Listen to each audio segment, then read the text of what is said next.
I'm Leslie Dangsberg. It is a real honor to be here with you today for this rally and Vigil for Change, and thank you very much for inviting me to speak. It is important that we take time to recognize the history today and to continue to educate ourselves. And I'm really grateful to Mildred España and to Juan for organizing this, and for the coalition of organizations here, including the Yann Action Coalition, the Mount Olive Mission Baptist Church, the NAACP, the Yates County Young Democrats, and Yucca Compass for putting this together. I'm Leslie Dangsberg. I'm running for New York State Senate. And I'm a mom. I have two beautiful daughters who mean the world to me.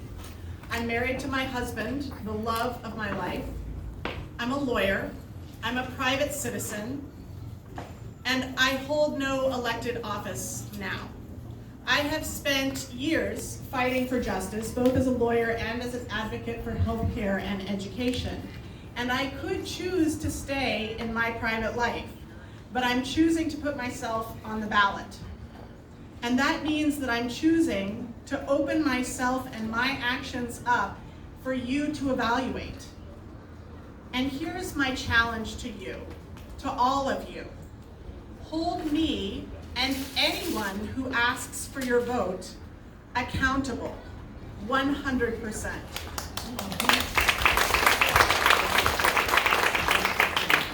I now have a responsibility to be accountable to you, the voters.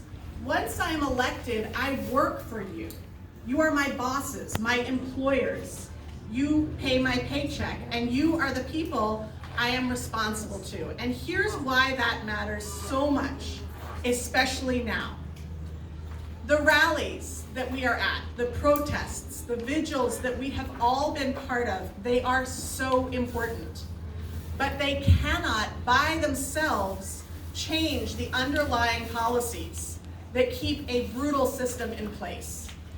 A brutal system where people kill Black people. Police kill Black people 3.5 times more often than they kill whites.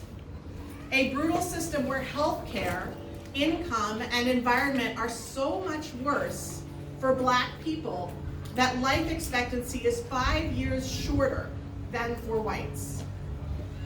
Where you are 3 times more likely to die from pregnancy if you are a Black or brown mother than if you are white. In America today, if you are Black, you must follow a different set of rules than white people. And this should be offensive to every American, to everyone who believes in a country founded on the principles that all are created equal and that government's moral authority comes from the consent of the governed.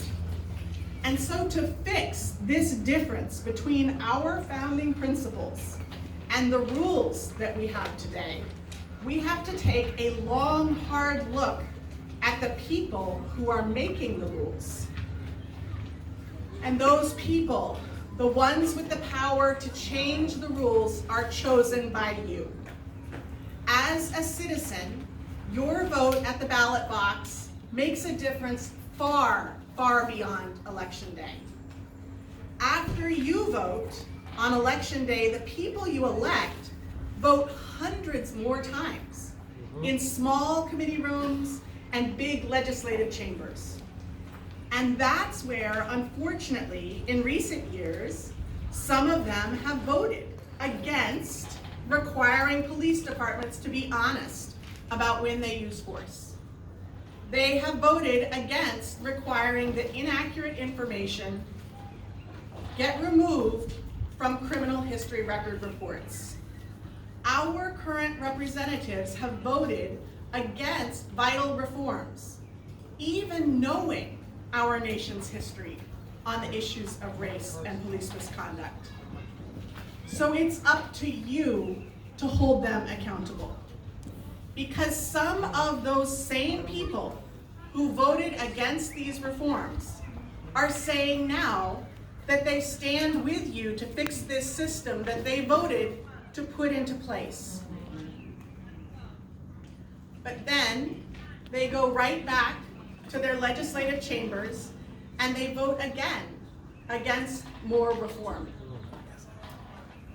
We here today, we know that actions matter more than words. We know that votes matter more than showing up at rallies. We have to do the work beyond rallies, beyond protests, to make our rules into the core of the American ideal, that all are created equal.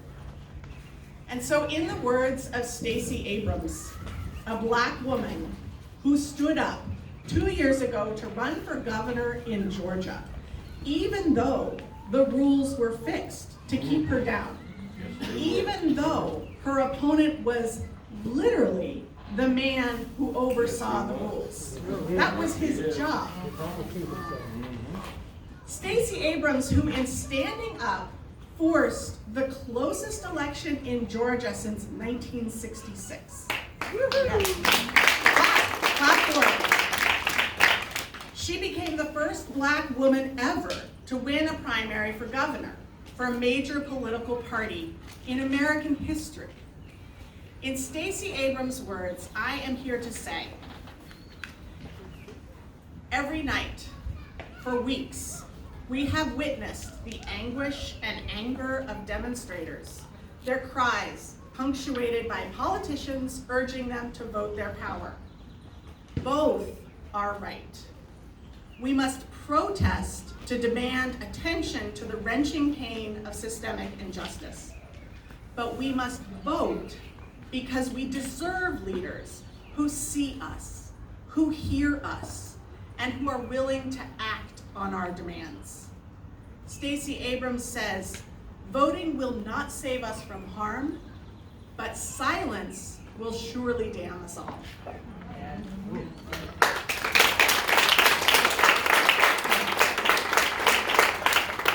And so I'm asking you, let's make this rally the beginning, not the whole story. Let's go forth under the sunshine of this beautiful day and hold on to our power as citizens to change the rules. Say it with me. Let's vote. Let's vote. Let's vote. Let's vote.